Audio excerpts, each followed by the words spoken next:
Let's talk about weeds. This is Justin, Hi. and we're deciding what to talk about. And wait, I'm going to pan his work right here. That's awesome. See, here's my his water. work. We're going to talk about weeds and water. Weeds and water. There's the water bottle. It's going to go out of the display. Here's his beautiful work. And there's also some other photos. I should probably have fresh breath. Okay, so he has fresh breath for his interview, good. and I'm going to have is fresh good. breath too. That's Fresh really breath. Okay, so let's see. What's the title of this piece before we talk about weeds? In the weeds, this piece is called The Tree of Life. Tree of Life. Tree of And you Life. dreamt this imagery. I did. I dreamt this image. Cool. But now you're free to talk about weeds. We're going to talk about weeds because everybody has them.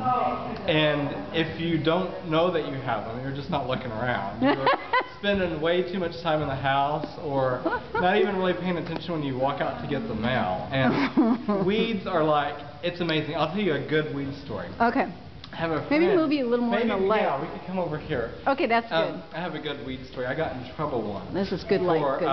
For pulling weeds.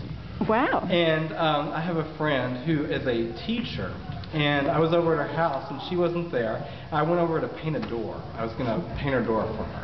She wanted a black door. And so we had to paint, but you know, you can't really start painting a door unless you have a key to, you know, open up the door because you have all those weird lines and stuff. So I was waiting on her to get there. And she finally shows up, but to make a long story short, in the meantime, what do you do? So she has all these weeds in her front flower bed. And so I thought, well, I'm going to help the girl out. You know, she works a lot. You know, I'm going to take care of some of these weeds. Well, I was out there and her big Whitley white mammoth cat shows up. And Whitley's kind of rolling around. You know how cats, they kind of want to be scratched. And they kind of don't mind that they're getting all the dirt in their hair. And this is a beautiful white cat. And so I decided I'm going to start weeding some of her untended area. And so I start pulling weeds. All of a sudden, you know how cats, they see things that other people don't see. And I don't know if you have cats, but sometimes cats will notice, they'll just like start darting around the house. And they'll do their thing, and you're like, you have no idea what like there's a ghost. But you know they're seeing something. And so one of my friends kind of explained it, and I'm comfortable with this explanation. He said that they were gnomes. And I don't know about this, but I heard that there were gnomes. And cats can see gnomes. Oh my gosh. And so if your cat's ever doing this thing, going through the house for no reason at all, I mean everything was calm, but then all of a sudden the cat is doing it.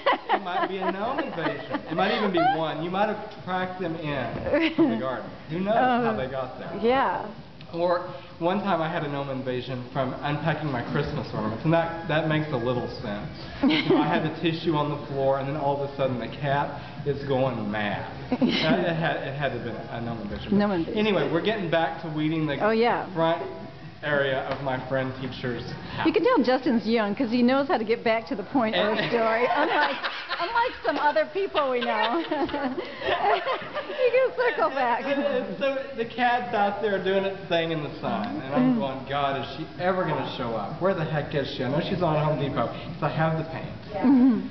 So the cat's laying there, and I'm pulling the weeds, and I'm getting a pretty good stash here, you know, going on. And then all of a sudden, the cat is tripping. And I'm like, have I disturbed the catnip? But no, it's just all weeds. And so I have all these piles of weeds, and all of a sudden Bonnie drives up, and she's like, she has a horrified look on her face. I'm like, I think I must have done something to your cat.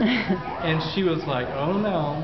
I said, I was just trying to take some weeds out, kind of be productive. And I was like, did I do it? And she's like, yeah. I said, oh my gosh, I am so sorry, I had no idea. And I mean the weeds, you can't stick them back in the ground. It's 80 plus degrees, Oklahoma, they're already done. You can't put them back.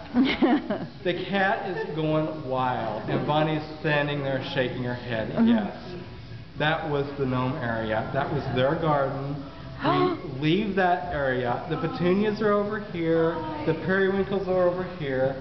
But that's the weed garden because the gnomes are tending the weeds. Oh. And I totally interrupted they're gardening.